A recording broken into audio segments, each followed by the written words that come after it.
Henri Leroy, bonjour.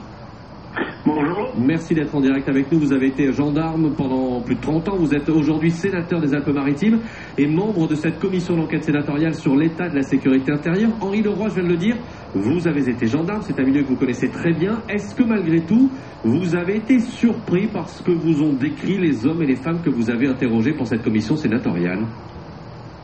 Alors surpris, pas vraiment, mais l'ampleur de la détresse des forces de sécurité en France m'a véritablement surpris. En ce sens que vous avez des gens qui se sentent abandonnés, délaissés, mal équipés, mal considérés, non soutenus et qui n'ont plus les moyens depuis 2015 de faire face à l'insécurité qui règne dans notre pays. J'ai été surpris par cet appel au secours de toutes les forces de l'ordre. Voilà ma surprise, l'ampleur de ma surprise. Et vous parlez de détresse? Absolument. Les policiers, les gendarmes, la police municipale, tous ceux qui portent un uniforme qui représente la sécurité dans la République française ne se sentent plus considérés et soutenus comme ils l'ont été fut un temps. Voilà, je crois, le cœur de leur psychologie dans le domaine des relations avec la hiérarchie, avec les autorités, avec la justice et même avec la population. Donc moralement et psychologiquement, ils sont extrêmement atteints. D'ailleurs, il n'y a qu'à visiter le Courbat où vous avez la quintessence de la détresse des forces de sécurité qui est là-bas en traitement. Le Courbat, c'est-à-dire?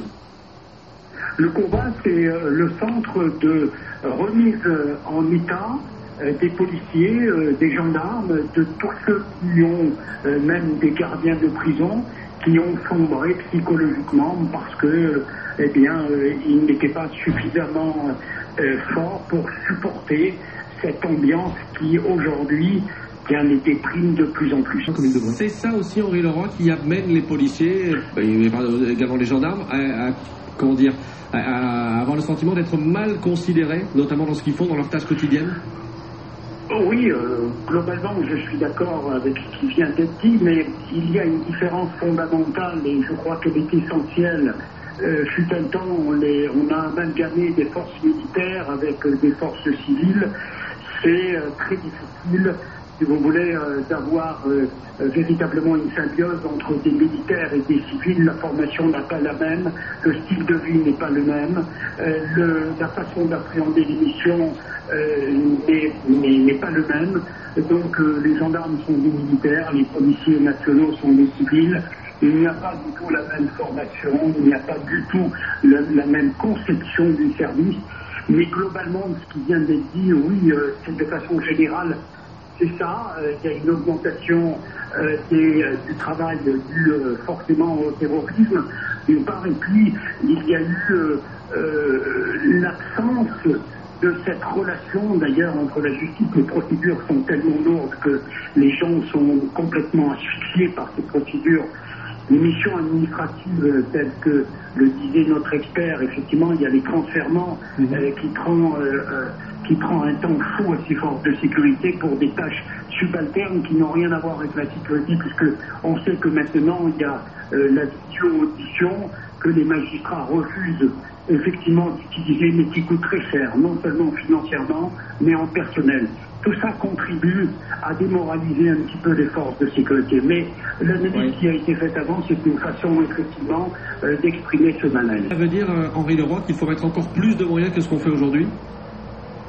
Alors, je voudrais juste préciser, moi, ce n'est pas raconté dans le rapport, ça a été constaté. D'accord. Les termes sont importants. Par exemple, et c'est dans le rapport, nous avons été à Coulommiers, c'est dramatique. Tout le monde est en dépression. Il y a non seulement les moyens immobiliers, les moyens matériels sont d'un autre temps qui contribuent justement à cette démoralisation. Mais c'est vrai qu'il y a un constat, c'est vrai qu'il y a des efforts, malheureusement insuffisants. Je suis tout à fait d'accord de dire que depuis 20 ans, on ne fait plus l'effort nécessaire pour entretenir nos forces de sécurité, puisque la sécurité c'est la première des libertés. Il sera très difficile de tout rattraper en un mandat, c'est exact.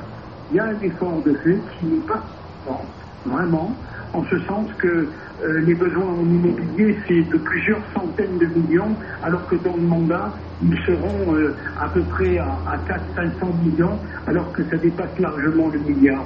Oui, c'est vrai qu'aujourd'hui, les forces de sécurité sont tombées si bas qu'il sera très difficile de les remonter, ne serait-ce qu'en 1 ou 2 mandats. C'est exact. J'en veux pour preuve les études scientifiques qui ont été faites en 2009, qui n'ont pas été traitées de façon suffisamment sérieuse. Et on a eu des vagues de suicides qui ont entraîné d'ailleurs cette enquête sur l'état des forces de sécurité, car aujourd'hui, de trop nombreux policiers ont cet état d'esprit qui fait qu'ils envisagent le suicide. Et c'est dramatique de voir qu'en 2018, on n'a pas su traiter de façon prioritaire par l'administration ce rapport qui aurait dû être beaucoup pris au sérieux afin de mettre fin à ces actes de suicide qui sont propres aux forces de sécurité intérieure. Merci Henri Leroy d'avoir été en direct avec nous, sénateur Les Républicains des Alpes-Maritimes. Merci.